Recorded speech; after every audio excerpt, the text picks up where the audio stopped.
Hi everybody, this is Dr. Daulton from Hammond Chiropractic again, and this weekend I'm actually in St. Louis, Missouri. My very best friend lives here, Carl, and I had this great idea. Well, at least I think it's a great idea. We're going to find out shortly. So Carl, if you can't tell already, he is a chef, and he's actually very amazing at what he does, and I've known him for years. I mean, goodness, how long do you think? Maybe 12? 13 years? Yeah, quite a few years. 15 right. Maybe? See, he's already tired of me. And I come out here to visit him every once in a while. But what I wanted to do was I had this idea that maybe I could have him teach us how to cook a healthy meal. Because, you know, with these videos, I talk a lot about chiropractic. But I also want to make sure that you guys understand that true health really comes when you make better decisions for yourself. And that includes exercising, healthy eating, making sure that you are living as stress-free of a lifestyle as you possibly can, even though I know that's difficult a lot of times. So what we're going to do today is I'm going to have him show us how to prepare a nice healthy meal that he's actually made for me before, and I think it's amazing. And we're going to talk about all the different things you can do with this throughout your week so that you can prep this meal in advance and use it so that you don't have to worry too much about making food through the week as much as we normally do. So, all right, Carl, what are you going to teach us today? So first of all, Ron, I wanted to say thank you for letting me work with you on this video project. I'm really excited. Well, I appreciate you. I'm really excited to cook this meal in particular because I love breakfast any time of day. I'll eat breakfast in the morning, the noon, for dinner time. So we're going to make a little egg casserole, so to speak. And the fun part about this is for meal prep, for doing things in advance. You can do this in advance for up to a couple days. And so in the morning when you're rushing out the door for work, you can always have something ready to go. And we're going to cover things of those options later on.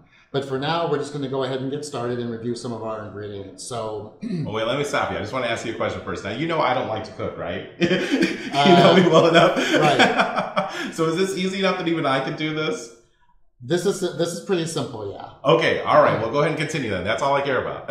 Well, and part of what we're going to cover this morning gives you the option to, you can make this more detailed, a little bit more work, or you can take kind of an easy way out, which sometimes I will do, based on the products we're going to review this morning. So some of the ingredients we have are, well, obviously the egg, right? So we have our shell eggs. But also, if sometimes when I'm in a pinch, I'll go for my liquid egg. So this is a liquid egg substitute product. You can also get this in an egg white item substitute or an egg white carton as well if you're trying to just do egg whites alone. Something else we're going to do today, which is kind of a quick cheat, so to speak, is this one product I just found it a few weeks ago at my store, and I've used it a couple times now, and I'm a big fan of it. And basically, it's cooked vegetables and fresh herbs, and it's all ready to go. So just by depending on how much you're going to make, whether we're going to make a size like this pan or you're going to do an individual omelet, you can just use a spoon and take the amount that you'd like to add into your dish. On the flip side, you could chop up your vegetables, saute them off, add whatever ingredients you want or whatever fresh herbs you may have in your garden as well, and go that route. But this is my quick kind of hack for this morning. Another ingredient we're going to use is our diced chicken sausage, which I've already cut up, and we're going to show a video of that later to go in there. These are fully cooked, but I didn't saute them additionally. Again, if you wanted to saute those with some fresh garlic or whatnot, that would be very lovely. But if you don't, I think you'd be okay as well.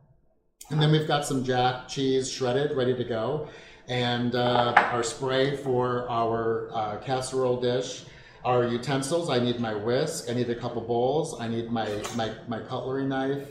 And basically what I did, I just took you through what's called mise en place. We have everything in its place, everything's ready to go, because having everything in your reach, ready to cook, will cut your cook time in half or more. Wow.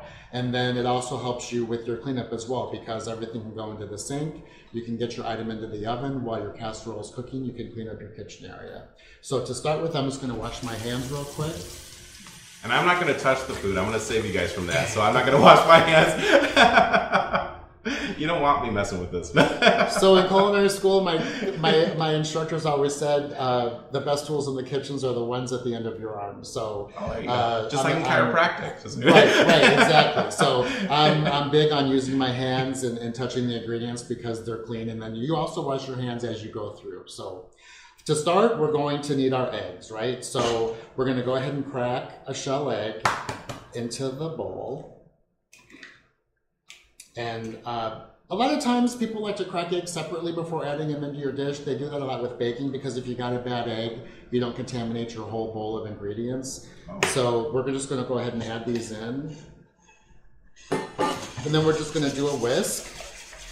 Now, again, this is very customizable. So however you want to make this caloric-wise, you'd like to add a little bit of a liquid. So you can do water, which we're going to do today. You can do skim milk. You could do plain flavored almond milk. You could do cream. You could do half and half. So however luxurious you'd like it to be, you can make those decisions as you go. But for us today, since it's been Memorial Holiday and we've been doing some nice eating out, we're just going to make this a little bit less calorie. And it's just a splash of water. And the liquid in the egg helps get them to be fluffy and light as they bake. So we're going to finish whisking these up. And then I'm going to take some of my chopped and sauteed vegetable mix with the herbs, and it smells really good with the fresh herbs in here. And I'm just going to add a couple spoonfuls. And again, how much or little you like is, you know, how you may feel for the day. So I'm going to add about 3 spoonfuls of this to my dish. And Carl, let me ask you too. So if you were actually using regular vegetables, what types of vegetables would you put into this typically? So mushrooms would be great. Bell peppers, scallions, spinach. Gosh, again, garlic is always a nice one. So based on what you'd like to do, you could also make this kind of like Southern or Tex-Mex, so to speak, with some corn and black beans and chile and some salsa too. So that's why this dish is great, because it's really hard to get bored on it because you can make so many variations. So in other words, you can get creative with this and just make it however you like it. Because having it stay different and have variety helps you eat healthy a lot easier. Yeah, consistently versus it's the same thing every day, every week. Like I get tired of just grilled chicken all the time. So you do different things with it. And if I could just get by you really quick. Sure, of course. I love having my fresh pepper mill nearby. This adds a nice contrast as well. So add some fresh pepper and then some kosher salt. And that's just about a little couple pinches of that. Don't like a lot of sodium, but just a little bit helps. Okay, and so then I'm just going to add some of my cheese. I'm just going to whisk that in. And I think we're ready to assemble. Okay, you ready that to sounds do good. it? I'm ready. Okay. I'm already ready to eat. You already know me. So I'm going to take a nonstick spray and just lightly spray the bottom and the sides of my baking dish. And if you didn't have a spray like that, could you also just use some olive oil or some butter or something? You could use olive oil, and you could also use butter. Okay. If you used olive oil, again, sometimes I would just drizzle some in my dish, and then just with my hands, kind of like with a cake pan, just use it to evenly coat the sides of your dish. And again, if it was butter, you could do the same thing. You could take a pat of butter in your fingers, and then you could just rub it all around the sides of the dish. Okay. It just helps so that it doesn't stick. I'm just going to take and cover kind of the bottom of my pan with the sausage. This just kind of gives me a good idea of the quantity I want in here. So I know it's going to be dispersed evenly by just, placing it on the bottom of the pan first. And of course, when I put the eggs in, it'll move around and it'll settle again. But that just gives me kind of an idea of how much I need. That's really smart, though. I would have never, well, of course, I would have never thought of that. So, and again, basically, if you're kind of thinking, how many eggs do I need to make this for how many guests you have? When I'm doing this kind of an idea or a scrambled egg, I kind of think of 2 eggs per person. And that, again, can vary based on the crowd or how much food you may be serving somebody. So I'm going to go ahead and then gently just pour my egg mixture in. And this has some of the cheese, but, I always like a little bit of cheese on the top as well. So I'm going to go ahead and just finalize this with a little bit more cheese. And then this is going to be ready for the oven. So we're going to throw it into the oven for 375. And it's going to probably cook maybe 20, 30 minutes, and you just want to take it out once the center is set. I don't like to overbake these because once you take them out of the oven, they're going to continue to cook. If you overcook your eggs, they're going to turn greens in this type of a situation. So you kind of want to avoid that. So we're going to go ahead and get this in the oven, and then we'll catch up with you when we take it out. All right, perfect. All right, guys, so we took a little break. We got that in the oven. It's baking right now. We did a little bit of cleanup here. I just wanted to talk about a few things while we're waiting for it to fully cook. First of all, I want to talk about something that is actually interesting to me. A lot of you know that my father passed away from cancer, and so what that did was it basically encouraged me to start learning about how we can avoid ever developing cancer, because most cancers come from environmental factors. And in fact, what that means to me is that it's things that we choose to do within our lifestyle that can really bring it about. And of course, there's a genetic component to it as well. But if I've got control over something, I want to make some improvements there. And when we talk about food, this is one of the areas where we have to be careful. So a couple things that I want to point out. First of all, let's talk about the sausage for a second that we used. Now, there's something that you want to be careful of when it comes to any kind of a meat in particular at the grocery store. And you want to make sure that you look for something that is nitrite free. If you look on the ingredients, and I've got a picture of this that we're going to show you, in the ingredients you're going to see something that says sodium nitrite.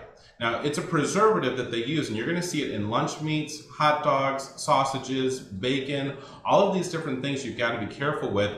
But that chemical has been proven to cause cancer, and you got to make sure that you limit that in your diet.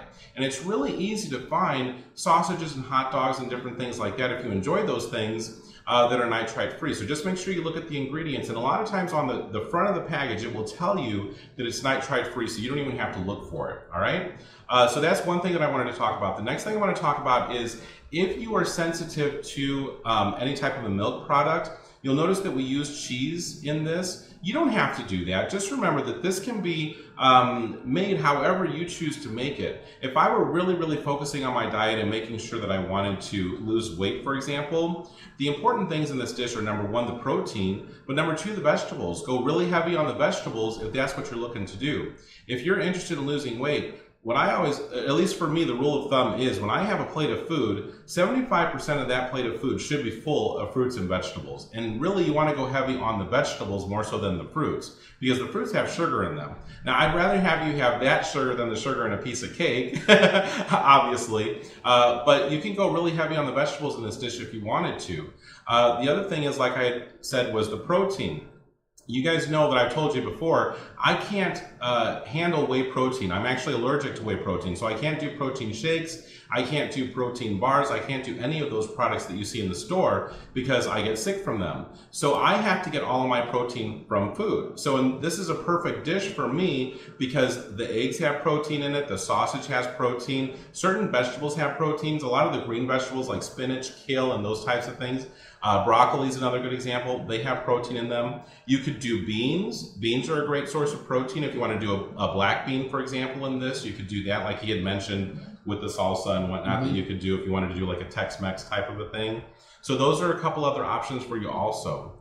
The only other thing that I want to address on this is the eggs, because you'll notice that there's a lot of different kinds of eggs at the store, and it's questionable. It's like, what is the best type of egg? You're going to see cage-free eggs, you're going to see free-range eggs, and organic. The organic ones are typically going to be the best if you're really being conscious about the chemicals that you put into your body. And here's the reason why. The only main difference is that with the organic eggs, they actually feed the chickens organic feed, all right? So what that means is if we're looking at fruits and vegetables and whatnot, the thing that makes organic different from something that isn't organic is that with the organic fruits and vegetables, they don't spray them with the pesticides or the fungicides or things like that that we know cause cancer. So kind of going back to that topic again, with the organic eggs, the feed that they give the chickens doesn't have any of that stuff in it, so it's a much healthier egg. You're not going to get any of those chemicals within the egg. The other thing that they do with those chickens that's different is they don't give them any vaccines, there's no antibiotics that they give them, and they also don't give them any hormones. A lot of times, I was at Jewel. Well, I have a grocery store right next to me that I use all the time. I shouldn't say their name, right? I don't want to call them out. But they have, in their section where they have their meats, they have these chicken breasts. And I'm not kidding, the thing is larger than my head. It's huge. That's not natural. All right. The thing that makes that happen is the hormones that they give them, because the hormones, what it does is it causes the chicken to become very meaty. It causes the meat to grow, or the protein to grow, or the muscle, which is what you're eating when you eat that chicken. So you got to be careful with that. So that's the difference with an organic egg compared to the other, is that you're not going to get any of those other chemicals in that egg that can affect your body on a health level. Now, the last thing I want to say is this: you got to be careful about what you eat as far as being healthy is concerned. And the reason I bring this up, it's kind of an odd story, but I was on Instagram the other day, and someone that I follow, who is a very, very nice person, he's done a great job of trying to lose weight, but he posted a picture of this meal that he called a healthy meal. And what it was a light hot dog and a light hot dog bun. It was this protein mac and cheese, and then he had a can of diet root beer. Now, just because a food may make you lose weight doesn't actually make it healthy. That meal was full of chemicals. And I'm sitting here looking at the picture and I'm thinking, you literally just ate a plate full and drank a can full of cancer. I mean, and truthfully, that's what it is. So when you think about healthy food, just remember, the closer it is to nature, the healthier it is for you. If you want to really, really be healthy, whether your goal is to lose weight or just have more energy, whatever, focus on the fruits and vegetables, focus on the lean proteins, and a dish like this is perfect for that. That's why I wanted him to teach you how to make this. And the nice thing is, we're going to talk about in a minute, once it's finished, how you can make this meal. Like I do all my meal prep on a Sunday. You can do it on a Sunday. You can prepare it and have it ready so that you can eat it through the week. And he's going to give you a lot of really, really good ideas about how we do that. Now, I got to say one more thing while we're waiting for this thing to bake, because I can't do a video with somebody and not get a testimonial, right? That's just the way I am. So, Carl, let's talk about you for a second. But just for 1 second, because this is all about me. So I knew you for a long time, and then you finally had come into the office to see me, right? And I know that was a while ago. Do you remember what it was that you came in with back then? So I had been in 2 rear-end collisions. They were no fault. I was stopped both times I was hit in my car, and I suffered a lot of upper back and neck discomfort, after those 2 situations. I never got checked out after I had each one of those incidents happen, because I didn't know. I didn't know that I should have had a chiropractor take a look at me, but I was suffering from a lot of stiffness, a lot of achiness. I had really limited motion. Turning my head left and right was really hard for me. So we were friends for quite a while, and then I finally said, you know what, I'm going to give it a try. There were so many misconceptions about chiropractic out there, and I listened to them without doing any due diligence and investigation on my own. So once I met Ron and went into the office, which, by the way, he has the best staff ever. Oh, oh my gosh. When you walk in there, you're just happy because everyone's in such a good mood and everyone is so nice. And you get hugs at Christmas time, right? and all these kind of things. And the office was fantastic. And got my appointments made. Ron put me on a wellness program, which was new for me. I never saw a chiropractor before, so I trusted the process. And years later, I'm still on maintenance with a chiropractor here in St. Louis, and I've completely come to believe the benefits of regular chiropractic care. So. I'm glad I was open-minded to it and trusted it and got to learn more about it.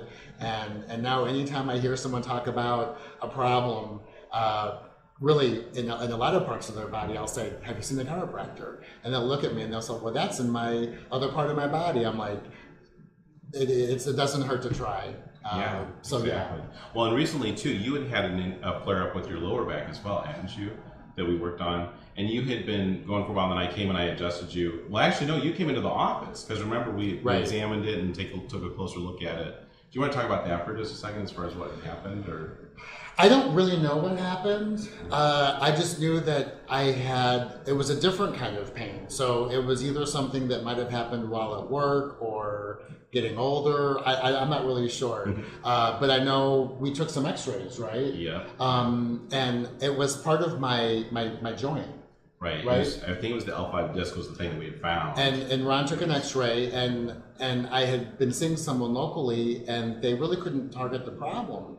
And I was getting frustrated because I kept thinking, if I was in Dr. Ron's office, I know he would be able to help me. And so Ron was kind enough to take me on a day he was closed and took an x-ray, and he didn't even leave the x-ray room, and I heard him through the wall saying, oh, well, I already see the problem. So I was relieved because he had seen what was wrong and he knew how to fix it. And he showed me and explained to me that my joint had shrunk a little bit, but it wasn't to the point where it was beyond repair. And so I started taking a joint supplement, which it got adjusted. And since that time, which I think has been over a year it's been a while or now. so, Yeah. that's not come back now. But I'm still on my joint formula, and I'm still under a chiropractic maintenance. So Yeah, that's great. trying to get all that maintained and stay healthy. Well, and like you said too, as we get older, things get harder. You know, the body does change. You know, we start to lose functioning as far as movement is concerned, that sort of thing. Chiropractic can really help get you through that. So it's important that we do something to maintain our spinal health as we get older, because the whole goal is you want to live your best life. You want to enjoy this as much as possible, but you have to be able to move for that to happen. And that's where chiropractic really makes a big, improvement for people. Well, I'm excited. Thank you for that. My pleasure. Hey, I love getting bragged on. All right, guys, so here's what we're going to do. We're going to let this thing finish baking. We're going to bring it out, and then we're going to talk to you just a little bit more in a couple minutes. All right, you guys, we just took it out of the oven. You would not believe how amazing this smells right now. So I'm going to let Carl go ahead and finish up here with this, and go ahead. What do you think we should do here? So this is still warm. This was in the oven at 375 for about 20 minutes, and oven times may vary based on the type of oven and if it's on a bake or a convection setting. So you just want to take it out so that it's set in the middle, and that way you're ensured that everything through is cooked. So what I'm going to do, I'm just going to slice a couple pieces from here and then talk about how I use them when I make this dish. So basically this is a good, with it being a rectangular pan, I typically cut it down the center. And then I just make, based on how large I'd like the pieces, I'll cut this into like 8 slices.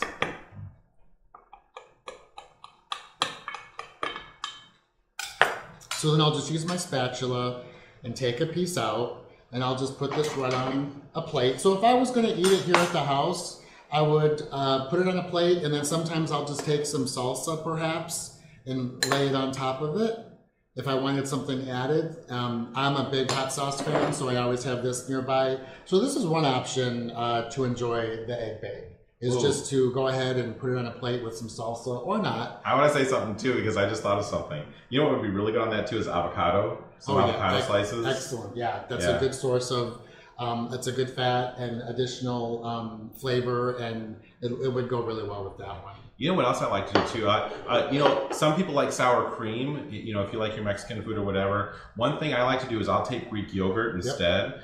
Greek yogurt is a great source of protein. I like to keep the non-fat. Actually, I have it for breakfast every single day. It's a part of my breakfast that I do. Who knows, maybe one day I'll make a video about that. But but that's a good option too. You could put Greek yogurt on it instead of using the sour cream. And it's a really good option. It tastes the same, pretty much. So another option I'm doing, putting it on a little sandwich bread with some salsa, and I'll go ahead, toast that in the toaster and put my egg in the middle, and then I'll wrap it in wax paper, and I can run out the door with it. Wow. And then it's a good handheld, and you can eat this on the run. And I'll microwave, if I make this in advance, I'll microwave the egg just a little bit, not to overcook it, but just to warm it through, and then add my bread and then the wax paper, and you're good to go. If you store these, so let's say you do wrap it in the wax paper and you keep them for the week, how long do you have to eat them before you would worry that they would go bad?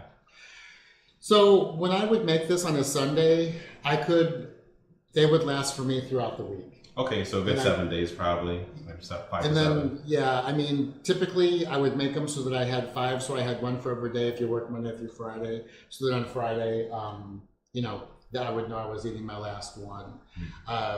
If you felt as though it was starting to go bad, then obviously you would have to edit that back, or you can also freeze these too.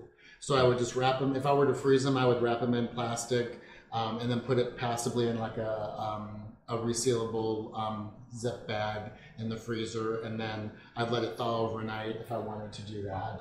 So you could make these in advance if you wanted to. I wouldn't keep them in the freezer for a long time, just because the quality will, diminish a little bit. But my meal prep included making these once a week in advance for my week.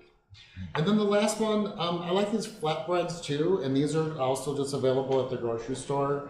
And just another fun idea, making a little pocket with it, so I could go ahead and do the same thing, add my salsa, my hot sauce, and then just kind of fold it up. And then you're good to go. You could cut it in half if you wanted, or you could eat it as it is. And then you could just take this, and then you could just run out the door with it. That's a great idea. So nice and easy. Lots of options for you, and hopefully this was helpful and you'll add this to your meal prep routine. Yeah, I'm excited about it. Well, thank you for helping us today. My pleasure. We got a lot out of it. All right, you guys, I hope you enjoyed that. I know, I learned a lot. This is something I can actually do myself, so I'm very excited about that. And we will see you again soon. See ya.